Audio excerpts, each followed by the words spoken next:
Okay, good morning. I'll send a few videos because WhatsApp only likes them being up to 5 minutes long. So first video of the outside of this 2009 Autosleeper Topaz.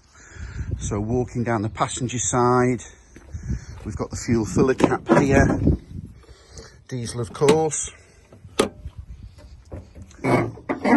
Freshwater inlet. You've got your 2 taps underneath on the passenger side. I'm not sure which way around it is. I'm pretty sure the back one is the grey water, the waste, and that one is the tap for the fresh water. But as always, I don't recommend it. It hasn't got a filtration system inside this for drinking, but I still don't recommend you risking your health with water in there. It's over 10 years old. You don't know what's been in that tank. In theory, I'll send you a link. You can get some PuriClean sterilising powder. Goes in overnight, swish it round, flush it out.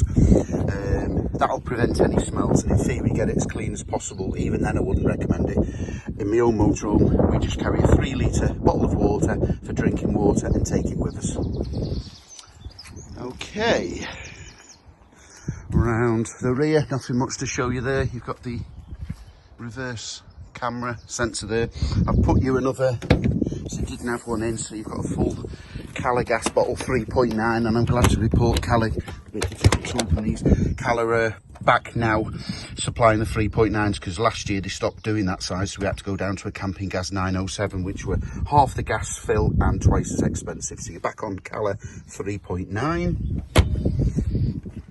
I don't need to show you the operation of a toilet, but hot and cold shower, just pull up like you would at home, hot, cold, flush, tower as it should be. These sinks, so they just push into there, you just give them a firm clip and it clips into place. I do know a few people, if they travel on bumpy roads, they can just pop out to there. So you've got 2 choices really. You stick with it as is, most people just live with it, and so you just give it a firm click in and that will be there. Some people it irritates, and they've had, there's another older Topaz, and they've had one of these. Oh, am I going to get in? I'll try. One of these. It's called a turnbuckle fitted. Just so I can get the camera around. There you go. So on this one, it's had a turnbuckle fitted. But again, that's just being silly and pedantic, really. Spur wheel underneath there, that's been checked. Yes, this was the one that had a complete new mains fitment. So you've had a new one there fitted. You just plug the mains lead in there. I'm sure if you're a caravanner, you will know. Just plug it in one way and press that lever to release. And that provides a watertight seal. That's the winter cover on now, the Truma, to heat the hot water on gas. Just while I'm here, we'll just check underneath the bonnet. Hopefully you will be needing to attend to the blue cap. That blue cap, which is the windscreen washer water.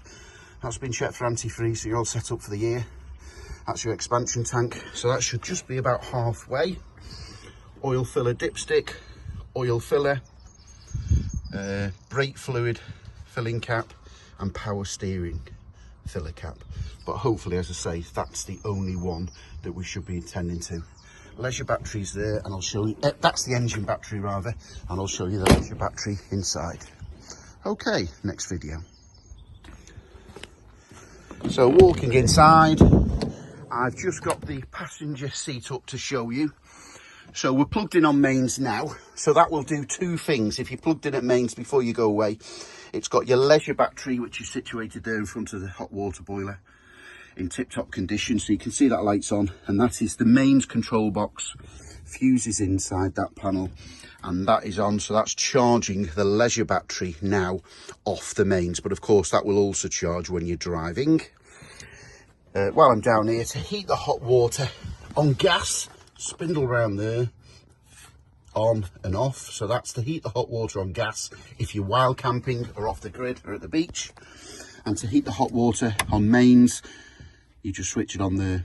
Everything's safety checked, so an Autosleeper being Autosleeper, you can't do much wrong really. But if you wanted to heat the hot water up twice as quick, there's nothing wrong with heating it on the mains if you plugged in as well as the gas at the same time.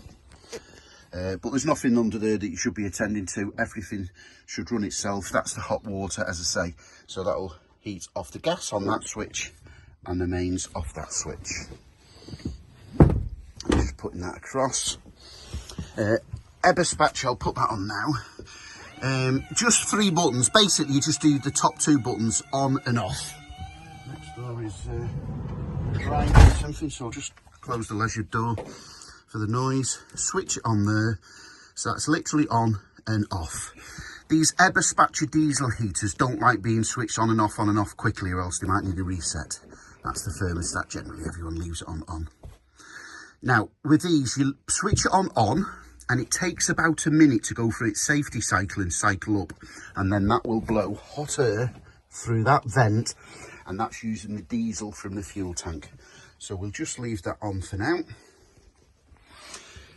Super straightforward control panel. The button you'll be using 9 out of 10 times, on and off, on. The one on the left is like, so it's using off the leisure battery. You can actually switch over to the van or engine battery. Not recommended because you don't have a flat battery. Always use the leisure battery. And if you wanted the shower or the toilet or the water for the sink, you can either pump operating there, just switch on. So generally, just use that. Okay, I'll show you the fridge operation first. So instantly, that's been on now about 30 seconds. I can just hear it, just gently, just starting. Don't know whether the microphone's going to pick up the click. That's just starting. So we'll carry on with the fridge. 3-way operation. 12 volts when you're driving. It's lit up now because it's plugged in on mains, and we've got gas if you're wild camping. Incidentally, these fridges are so well designed and insulated. If you've got it on mains overnight before you go away, that will be super cold on its most efficient setting. That will be milk cold for 12 to 24 hours, especially when you've got the top up when you're driving. But if you're wild camping, we just put the sparker on. This is quite an important part of the video. Sparker on. Always leave the sparker on even when the pilot light is lit, and I'll show you why. Push that dial in, turn it round, holding it in. Everything gas operated, we like to hold in for 3, 4, 5 seconds. That just purges the air out of the system. It's not been used for a while.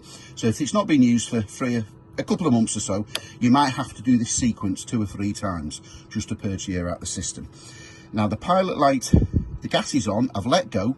It's not started sparking again, so that means that the pilot light is lit. Can you see the blue flame? Now this is the important bit. Leave the pilot, the sparker in the on position 1. Most people think, oh well, it's lit the pilot light so we can turn the sparker off, which you can in theory. You can turn it off and the pilot light's still on. That is a safety device to leave on when the gas is on. If there was a gust of wind and it blew the pilot light out, it would automatically relight. Maybe you can hear in the background the diesel Eberspatcher heater now working on full-blown air, but we'll come to that in a second. So we just switch the gas off, demonstrating a gust of wind. Voila, it's going to spark, and that now will relight the pilot light. So only when the gas is completely switched off, you can switch off the pilot light. I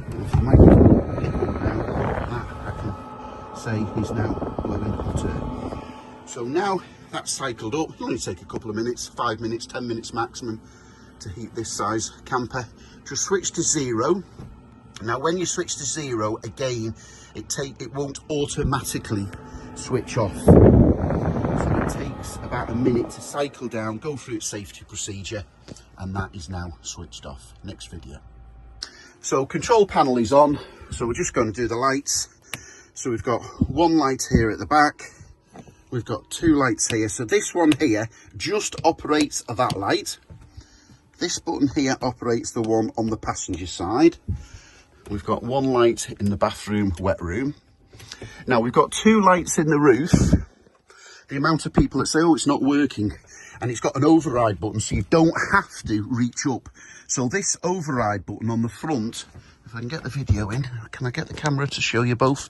But this will switch both off at the same time. There you go. So that's switching on and off. But of course you can have one of those switches on individually with the little override button. So we'll leave them on, and then you can switch them on and off at the top, or leave them switched on, and then you can have the master switch there to switch them on and off. Okay, while the camera's here, the hikey roof, you just press the button there. Everything in a motorhome is designed to never force anything. A lot of kids just try and force these buttons open. There's a little button there to keep it rattle free when driving. Press that button again. You can lift that up. That will lift in the maximum height.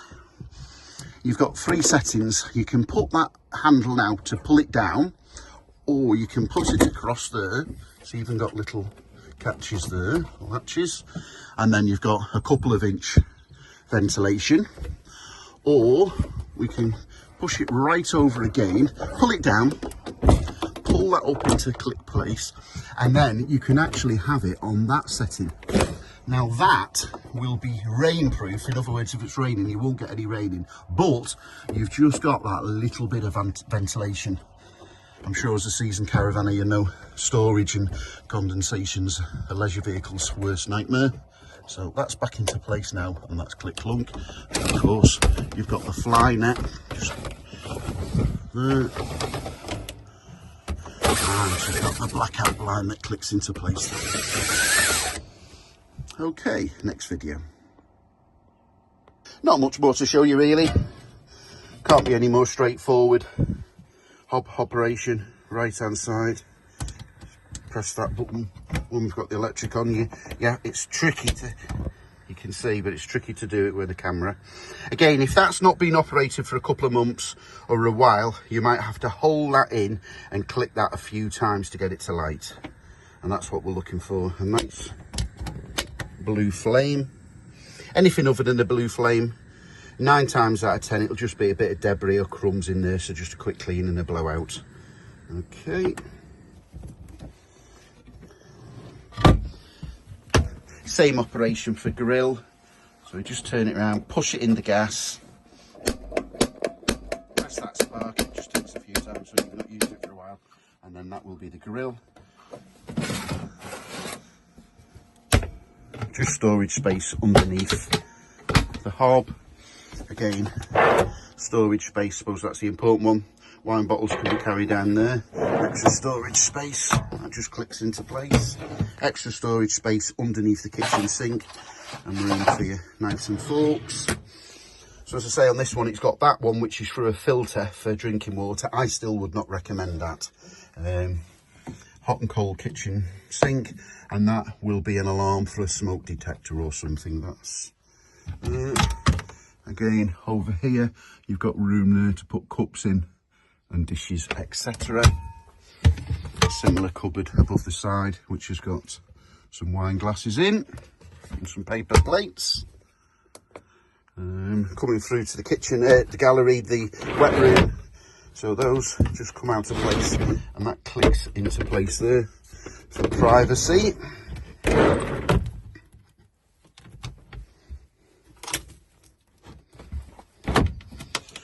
Wardrobe, toilet roll holder across from the toilet. That's the mini table there, and you can use the table leg.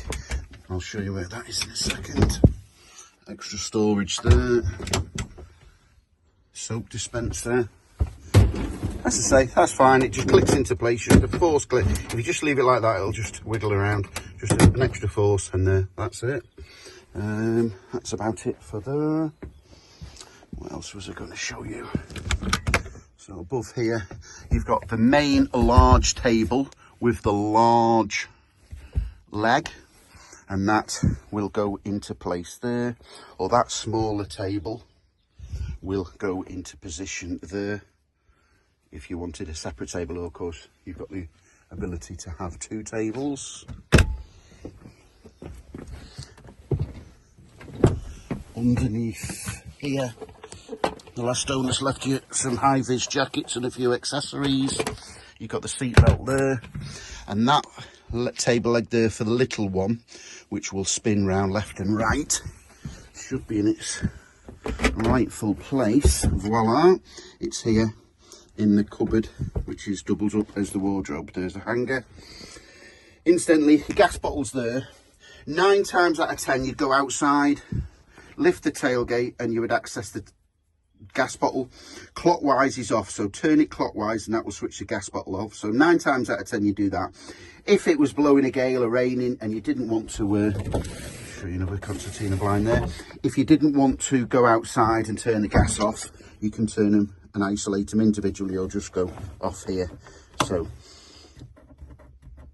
vertically is off, but generally leave it all in the on position and just turn it on and off at the gas bottle. Okay, that's most of the workings on the inside taken care of. And lastly, bed operation.